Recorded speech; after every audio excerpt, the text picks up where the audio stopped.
And for more, we're joined by Tristan Cabello, a historian and lecturer at Johns Hopkins University in New York. Hello to you, Tristan. Thank you for coming into Paris Direct. What did you make of this falling out? Well, I mean, the idea of a new political party is very appealing. You know that 70% of Americans actually said that they are not represented neither by the Democratic Party or the Republican Party. 60% of Americans are saying we need another party. But what most Americans are saying too is that we need a party that's left of the Democratic Party, that is a new center left or a new leftist party, not a centrist one, because we already have one in the name of the Democratic Party. But the problem here is that Elon Musk may not even be the right person to lead that kind of adventure. Elon Musk is somebody who's not very much liked by the Americans. 80% of Americans do not like him. This is the reason why, for example, he lost the battle of the Supreme Court in Wisconsin. You know that he had put a lot of money in this election. They actually lost in Wisconsin. Elon Musk is not a person that Americans like very much, especially in light of what he has done in the first 3 months of the administration. So on paper, that's a very good idea. I'm not sure that Elon Musk is the person to lead that party. Yeah, and I'm also wondering if the presidents of Ukraine and South Africa might be quietly chuckling to themselves after they see this public dispute. They were dressed down by Trump at the White House, Vladimir Zelensky and Cyril Ramaphosa. What does it say about this administration when we see this sort of public spat? Yeah, it's very important. I mean, it's very interesting to talk about ego and to try to psychoanalyze those two men. What I think is much more interesting is to try to dissect the systems that they represent. You know, we have two men here who are right-wing ideologists. We have two men here who believe in capitalism, not the same type of capitalism, but still they believe in capitalism. And we have two white supremacists, not the same type again, but two white supremacists, and yet they can't get along. And that tells you, you know, like how violent those systems are. What was very surprising to me is that they are using the discourses that they are using to marginalize the most oppressed people in America, for example, immigrants, between themselves. I mean, right now, what is the Trump administration saying?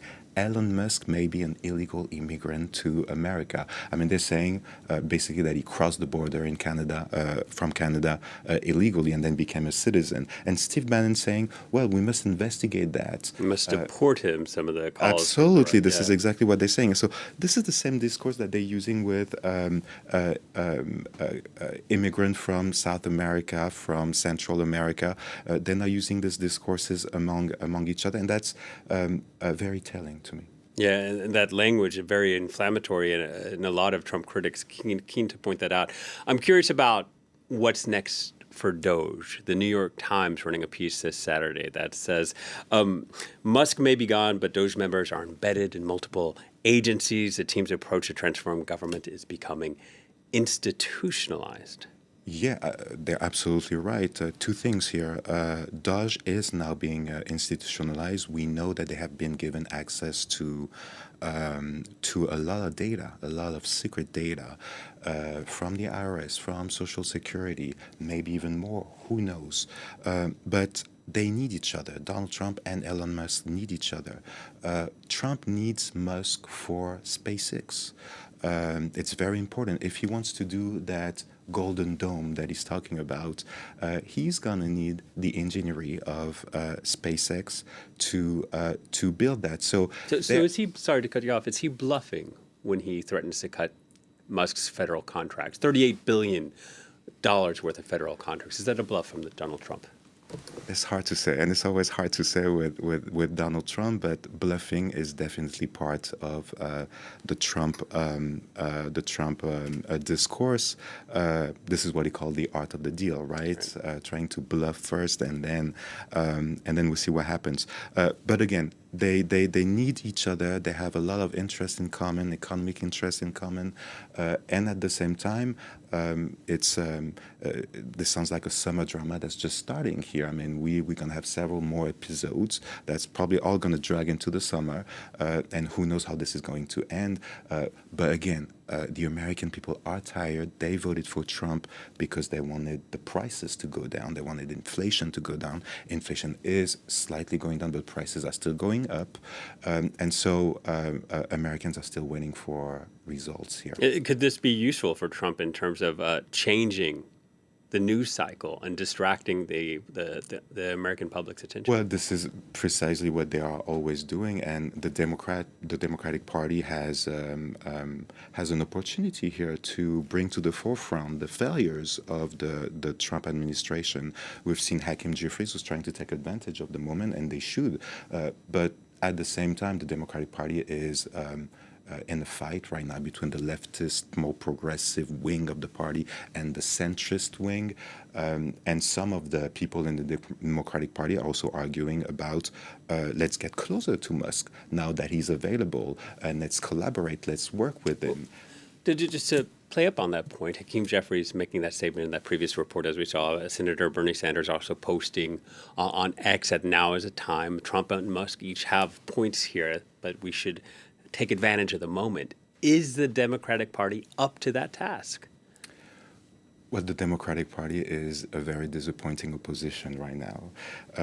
Again, from repeating what I just said, they are in a fight for the ideology of the party between the left-wing, more progressive, AOC type, Bernie Sanders type of democratic politics, and the more centrist type. Of course, what people need here are more progressive and working class oriented politics from the Democratic Party. I think one of the main reasons why they lost is because they were too centrist, too close to the Republican Party. But in the past 4 months, they have not been up to the moment. And again, when I see Hakeem Jeffries here saying what he has to say, it's pretty empty. I mean, what kind of solutions is he actually bringing here to and bringing to the table?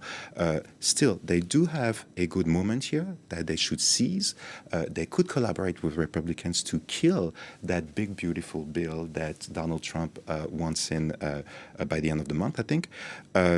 But again, I have high doubts about what they can do. All right, Tristan, thank you very much. Tristan Cabello, a lecturer at Johns Hopkins University. Thank you. Thank you.